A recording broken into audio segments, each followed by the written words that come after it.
Hallo und herzlich willkommen in der Linkster Academy. Ich bin deine Deutschlehrerin Julia und heute lernst du mal wieder ein super wichtiges Thema: Rechtschreibung. Warum ist sie so wichtig? Selbst die grammatikalisch tollsten Sätze sind nicht so viel wert, wenn die Wörter falsch geschrieben sind. Und apropos Grammatik: Hol dir mein kostenloses E-Book, das Einmaleins der Grammatik, über den Link unter dem Video, damit du die wichtigsten Regeln im Überblick hast und noch schneller Deutsch lernen kannst. Also, bist du bereit? Dann geht's los. In der deutschen Rechtschreibung geht es vor allem darum, wann man Wörter groß oder klein schreibt, wann man sie getrennt oder zusammenschreibt und wie man Zeichen richtig setzt.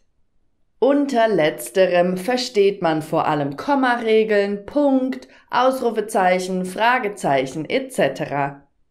Was ich in diesem Video nicht erklären werde, sind die Buchstabenregeln, also wann man I oder wann IE schreibt, wann man K oder CK benutzt. Erstens ist dieses Thema viel zu komplex, um es in kurzer Zeit abzuhandeln, und zweitens lernt man das am besten, indem man viel liest. Aber ich habe dir unter dem Video eine Übersicht verlinkt, damit du trotzdem Zugriff auf diese Informationen hast, falls du sie benötigst. Zudem empfehle ich dir, die Word-Autokorrektur zu verwenden, denn damit hast du schon eine Hilfestellung bei der Rechtschreibung. Aber nun legen wir mal mit der Groß- und Kleinschreibung los. Wann schreibt man groß? Natürlich am Satzanfang. Dann schreibt man alle Namen von Personen, Ländern, Städten und Kontinenten groß. Man schreibt Namen von Institutionen groß, zum Beispiel der Deutsche Bundestag oder die Europäische Zentralbank. Und natürlich historische Ereignisse, die Französische Revolution und der Zweite Weltkrieg. Das ist aber noch nicht alles. Wenn du einen Brief bzw. eine E-Mail schreibst und die Person duzt, also du zu ihr sagst, dann kannst du das entweder groß oder klein schreiben. Liebe Erika, ich schreibe dir heute. Ich persönlich schreibe das immer klein, und zwar aus den folgenden Gründen.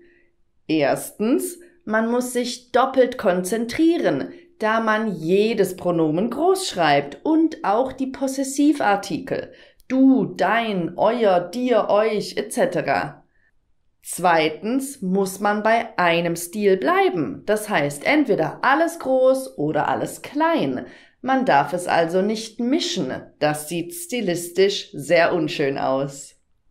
Du darfst aber selbst entscheiden, wie du das machen möchtest. Beachte nur die Regeln dafür. Achtung, wenn du eine Person siehst, also die höfliche Form benutzt, dann musst du die Pronomen und Possessivartikel immer groß schreiben. Ich schreibe Ihnen weil. Haben Sie Zeit? Ist das Ihr Auto? Hier darf man sich nicht aussuchen, wie man es schreiben möchte. Und die letzte Regel bei der Groß- und Kleinschreibung betrifft Nomen. Dazu zählen offensichtlich alle klassischen Nomen, sowie die Reise oder das Gesetz, aber auch alle möglichen Wörter, die man nominalisieren kann. Das Rauchen, langes Schlafen, etwas Schlechtes, nichts Neues oder der Verletzte. Das kennst du noch aus dem 6. Modul, in dem es um Adjektive geht. Allgemein schreibt man Wörter groß, die einen Artikel wie der, die oder mein haben können.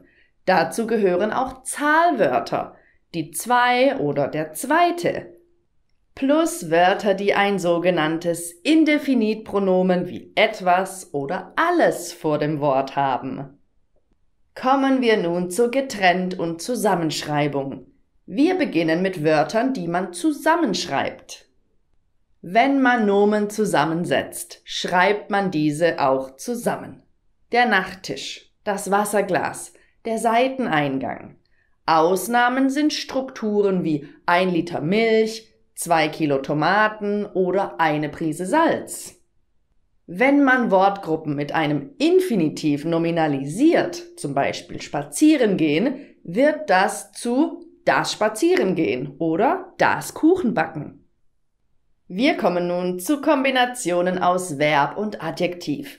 Die kann man entweder getrennt oder zusammenschreiben, wenn es um das Ergebnis der Handlung geht. Etwas kaputt machen, etwas klein schneiden. Und jetzt Achtung!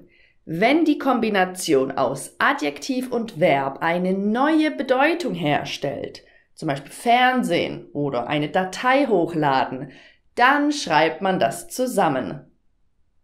Da es für dich als Deutschlerner aber nicht so einfach ist, diese beiden Kategorien zu unterscheiden, empfehle ich dir, alle Kombinationen aus Adjektiv und Verb zusammenzuschreiben. So vermeidest du Fehler.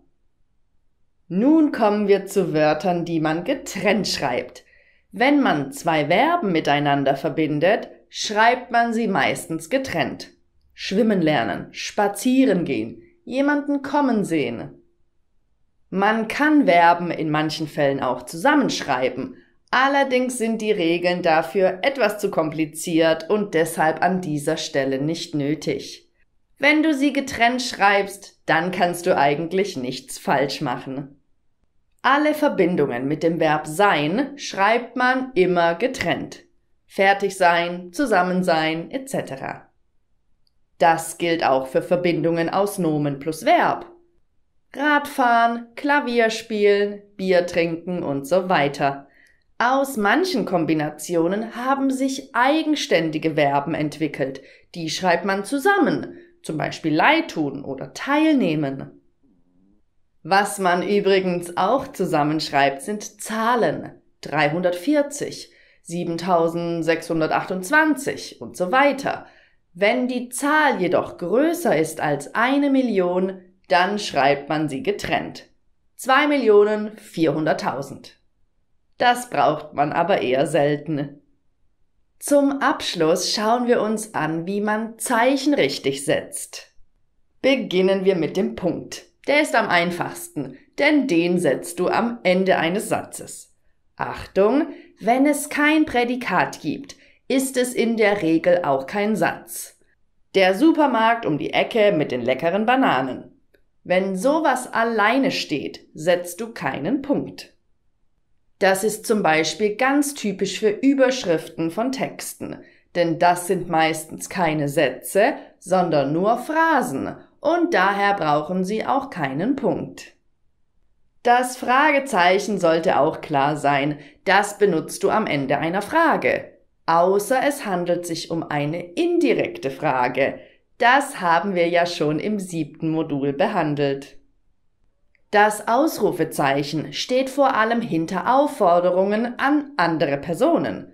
Zum Beispiel, komm jetzt mit oder sei endlich still. Man hört schon die Lautstärke in diesen Aufforderungen, daher auch das Ausrufezeichen. Man kann eine Aufforderung aber auch mit einem Punkt machen, dann ist sie eben nicht so laut. Rufen Sie mich bitte an. Es kommt also auf den Kontext und auf die Stärke deiner Aufforderung an. Je lauter du sein willst, umso eher benutzt du ein Ausrufezeichen. Ganz wichtig, in einem seriösen Text benutzt man nie doppelte Ausrufezeichen oder Fragezeichen. Das kann man in einem privaten Chat machen, aber bitte nicht in einer geschäftlichen E-Mail oder in einer Prüfung. Der Doppelpunkt steht überall dort, wo man eine direkte Rede findet. Person X sagt, endlich ist es wieder Sommer. Achtung, die Anführungszeichen beginnen im Deutschen unten und enden oben.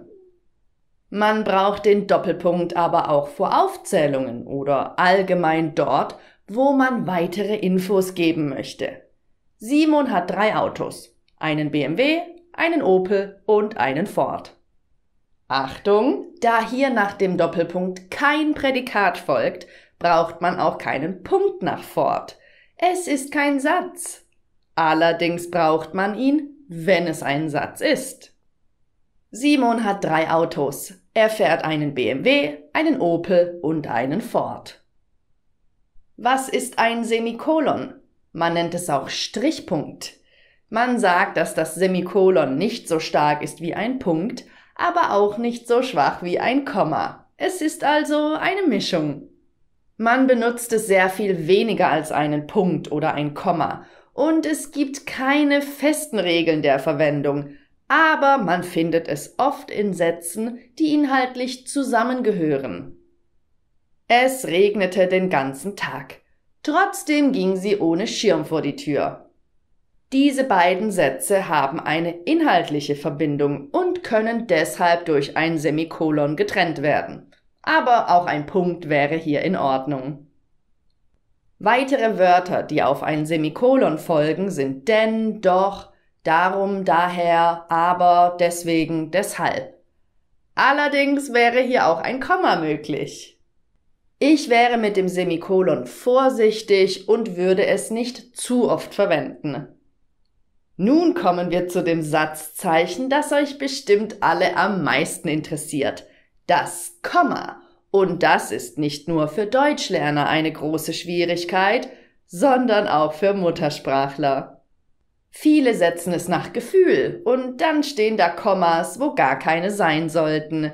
Ich zeige dir nun, wie es richtig geht. Zuerst mal, Kommas sind Pausen für das Gehirn. Wo ich als Lehrerin die meisten Fehler finde, ist zwischen Haupt- und Nebensatz. Man trennt Haupt- und Nebensätze durch ein Komma. Das gilt auch für Infinitivsätze.